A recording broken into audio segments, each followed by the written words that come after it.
반갑습니다. 18장은 전반적으로 공동체에 대한 말씀 강화, 설교라고 할 수 있습니다. 11절의 경우 없음이라고 되어 있죠. 없으면 그냥 12절을 11절에 두면 될 텐데 11절이라고 해놓고 굳이 없음이라고 한 것은 어떤 사본에는 11절의 내용이 있다는 것입니다.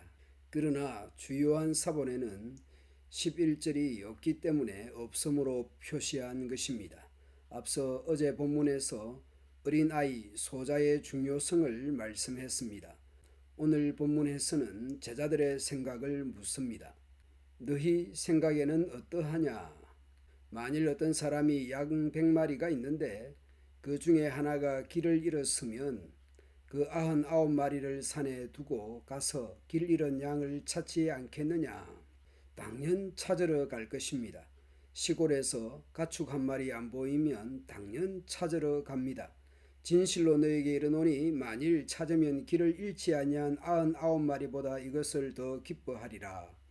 이와 같이 이 작은 자 중에 하나라도 잃는 것은 하늘에 계신 너희 아버지의 뜻이 아니니라. 그러기에 어린아이 소자 한 사람을 존중하고 걸려 넘어지는 일이 없도록 주의해야 하는 것입니다. 그렇다고 교회의 직분자가 자신을 스스로 소자라고 대접해 주기를 바라는 것은 바람직하지 않을 것입니다.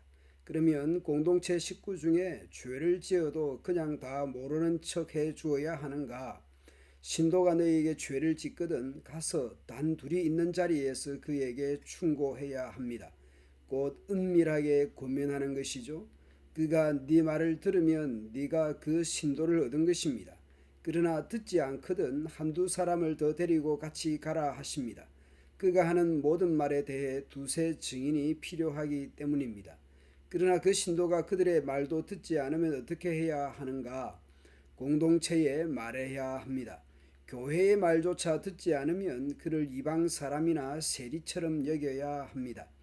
이방인이나 세리는 죄인 취급하는 것으로 오늘날 출교와 같은 것이죠. 소위 범죄한 교우에 대해 시벌하는 절차와 과정이 있는 것입니다. 내가 진정으로 너희에게 말한다. 무엇이든지 너희가 땅에서 매면 하늘에서도 매일 것이요 땅에서 풀면 하늘에서도 풀릴 것이다. 18절은 16장에서 베드로에게 했던 말씀과 비슷합니다. 네가 땅에서 무엇이든지 매면 하늘에서도 매일 것이요 네가 땅에서 무엇이든지 풀면 하늘에서도 풀리리라 하시고 16장이 단수였다면 오늘 본문에서는 복수입니다. 여기서 매고 푸는 것은 법정적 용어로 보면 매는 것은 구속, 정죄를 뜻하고 푸는 것은 석방과 용서를 의미할 것입니다. 그러면 이 중요한 회의에 어떻게 참여할 것인가?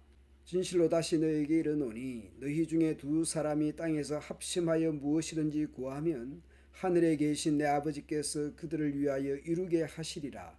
곧 올바른 권정을 시행하기 위해 기도해야 합니다. 기도는 하나님을 의지하는 것이죠. 교회는 사람들의 모임이지만 그렇다고 사람들만의 모임이 아닙니다. 주님의 이름으로 모이는 교회는 하나님께서 함께 하시며 하나님께서 개입하시는 모임입니다. 그러므로 교회는 지상교회의 결정이 하늘에까지 영향을 주는 것입니다. 따라서 우리 교회가 모이는 공동의회, 재직회, 위원회, 당회 등 우리 교회의 회의에 참여하는 이들마다 겸손히 기도해야 할 것입니다.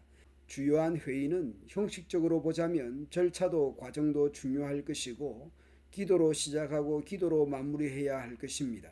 또한 공동의회, 재직회, 위원회, 당회 등을 위해 기도해야 합니다. 주보에 주요 회의 일정이 광고되면 참여도 하셔야 하지만 무엇보다 그 회를 위하여 기도해야 합니다. 교회는 사람들만의 모임이 아닙니다. 하나님께서는 교회의 결정을 존중하시는 분입니다. 특히 장로교회의 7위 회인 당회, 즉 목사와 장로를 위해 기도해 주셔야 합니다. 두세 사람이 주님의 이름으로 모이면 주님도 그들 중에 계십니다. 다시 말씀드리지만 교회는 사람들이 모이지만 사람들만의 모임이 아닙니다. 교회는 하나님께서 함께 하시며 하나님께서 주권적으로 역사하는 모임입니다. 오늘 본문을 보면서 세례문답에서의 질문 내용이 떠오릅니다. 세레나 입교의 마지막 질문이죠. 여러분은 이제부터 교회의 관할과 치리에 복종하고 성결과 화평을 이루도록 노력하기로 서야 합니까? 나이나 경제 등을 떠나서 어린아이든 소자든 존중하고 아끼고 사랑하는 것은 화평일 것입니다.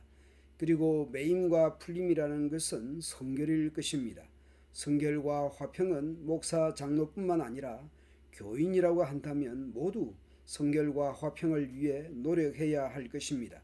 교회의 모든 회의를 위해 기도하며 회의에 참여하는 이들은 신중해야 하고 하나님의 뜻을 생각해야 합니다.